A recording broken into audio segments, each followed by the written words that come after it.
Aloha nerds and welcome back to the Salawag's Why It's Great Gut Reaction, where I watch things and react from the gut. The Whale, I saw The Whale, that was amazing. Brendan Fraser's performance was fascinating. I say it in the written review, but essentially, going into that movie, me, my sister, and her boyfriend, they always take me to the movies. I don't like to go to the movies alone. It just makes, just personal reasons, but I really don't like doing it. So they grace me with a movie ticket, and I sometimes buy the snacks. But we had gone into the movie, and one of them had said, "Oh, the actual pronunciation of his name is Fraser. We were saying Fraser our whole lives." And I had joked, "Okay, if I meet the guy in person, I'm gonna say Mr. Fraser to his face, but behind his back, I'm still gonna say Fraser the way we've always said it, like Fraser, the actor who played Beast." That was my joke going into the movie. And the movie, right from the beginning, just takes you out of yourself. You were in the world of Brendan Fraser's character, whose name I don't even remember because I just think of him as the Whale. I think he is very much both physically and metaphorically the whale. The title is actually a reference to Moby Dick, but it's also a reference to this main character who is so morbidly obese. His body is so distended, and he has such horrible health problems. This movie is a sort of a recognition of this horrible health crisis that we have, where in America we have people who are starving, but we also have people who are not even rich. They don't even have that much money to begin with, but they're overeating themselves to death or eating the wrong things, and they're getting so morbidly obese. But also tackles into sort of the mentality of how this can happen. Now, sometimes it can just happen because that's what people are doing. They're working too hard and they eat a lot and blah blah blah. But in this case, Brendan Fraser's character really has some deep, dark personal issues. And this is also based off of a play by Stephen Hunter, who wrote the script for the movie. The movie feels like a play, but as a movie. And the performances are just fantastic. It really has a flow, and you really get to sit there and watch performances, sit there and watch two people in a scene next to each other talking. Darren Aronofsky, the director, blew my mind with his film The Fountain with Hugh Jackman and Rachel Weisz. That movie really opened up my mind to how movies could be. And you have these beautiful visuals of space where Hugh Jackman is bald and he's in this monk's outfit and he's floating around an orb that's flying through space toward a nebula. And at the same time, he's walking around as a man with hair and in modern day clothing as a scientist trying to solve a cure for cancer. I forget the exact thing he's trying to solve. But yeah, Darren Aronofsky, incredible filmmaker. And what I love about The Whale is that it's really about one man and his struggle inside of himself, and that struggle is personified by his weight, which is both a reflection of humanity, a reflection of people and how they are, and B, it's just a reflection of himself and what he needs to get through. I don't want to spoil it too much because you should really see it yourself. I really feel that part of the problem with reviewing is that you can get people to such a biased point of view, and people are so ready to jump on bandwagons. It's ridiculous. I don't like that. I don't like to be a bandwagon joiner. I don't like that. I like to have my own opinion, and if you disagree with me, that's totally fine. Or if you think my opinion sucks, that's totally fine. I no longer am in the place where I'm defensive and need to agree with people. But as far as this movie goes, what I think is fantastic is in the beginning, without spoiling too much, his nurse, played by Hong Chow, fantastic. I know I've seen her before, but she was so great. She was so great as the nurse. She really is my favorite character in the movie until the end, Brendan Fraser's performance. But she's so non-judgmental of him. But he keeps saying to her, "I'm sorry." Every time she helps him with something, he says, "I'm sorry." And in my brain, I know filmmaker rules. He's not saying I'm sorry to her for the things that she's helping him with. He's saying I'm sorry for another reason, and that's going to come up later. And it does. Much of what plays out in the movie, dramatic wise, is his relationship with his daughter, played by Sadie Sink, who does a fantastic job. I think she really killed it in Stranger Things season 4. They gave her a lot of great material to work with. She really almost brought me to tears in the Dear Billy episode, where I think it's episode 4, where she faces the villain of the show, and they have the Kate Bush song, Running Uphill. And I mean, now I listen to that song all the time, just because it all meshed together so well. Her performance was so solid and so raw and real, and I feel that she goes to that same place here. Not literally mimicking the same emotion, but that same place of raw, real emotion when we get to the ending, and when Brendan Fraser truly says what he is sorry for. That interaction in that moment is so powerful. I knew that that was coming, but the story construction, the writing, the dialogue, it all really adds up to that apology mattering and meaning something.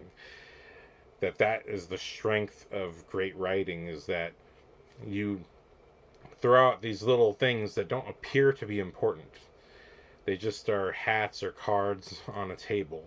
And when you flip them over and you uncover them, and that's really what the movie's about, is uncovering each card, seeing what's underneath each hat, and figuring out why they were there. And the movie does stop and have these semi-expositional scenes where, I mean, they are trying to do it as emotion, as the character kind of emoting what's going on with them, but I do feel it does feel a bit expositional, but it adds up. I think even though it felt expositional at the time, the characters were doing, and the actors played it so well, but to me, the writing, the lines are so clear as to what they are. To me, I know that it's expositional dialogue.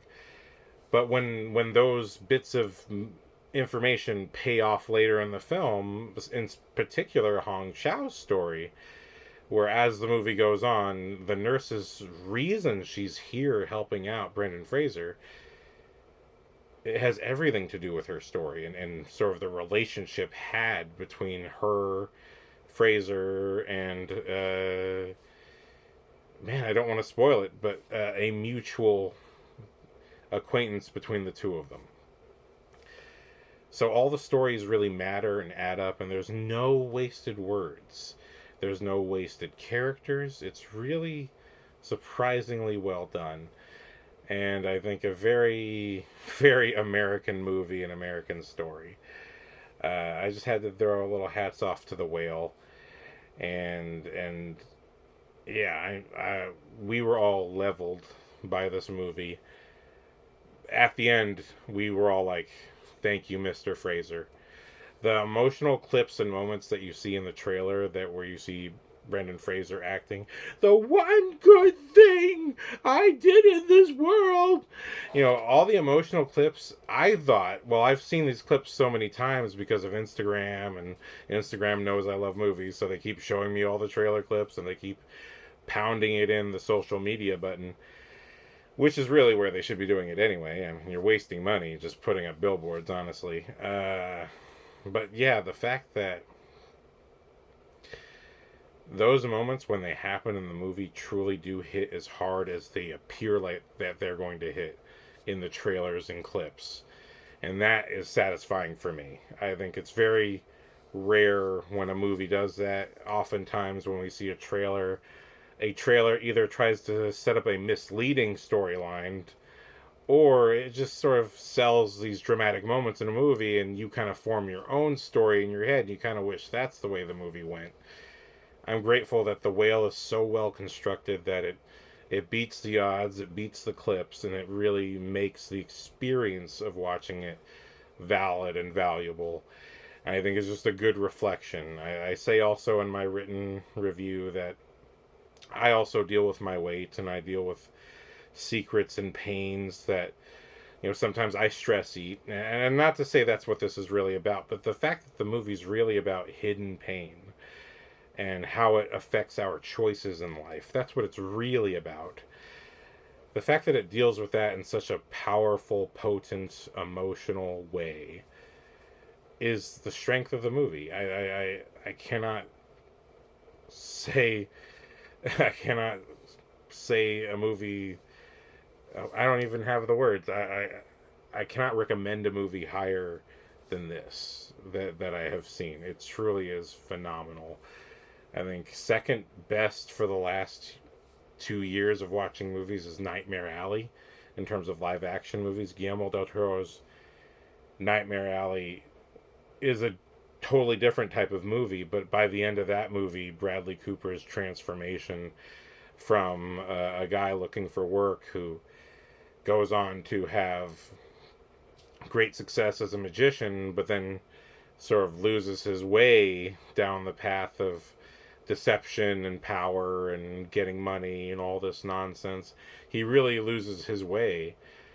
I would say Nightmare Alley and The Whale are like these interesting funhouse mirrors of each other, where Nightmare Alley is kind of fantastic, even though it too is a very real, very relatable sort of reality that you get to be in. But The Whale literally feels like a movie that if you could walk somewhere and go to the place where Brendan Fraser is. Now, maybe there's a few moments that I do wish had played out differently.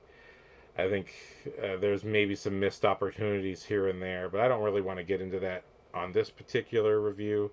I just want to do a short little shout out for how impressed I am with the movie and how emotionally affected. I saw this in theaters maybe a month ago now, and it still sits in me.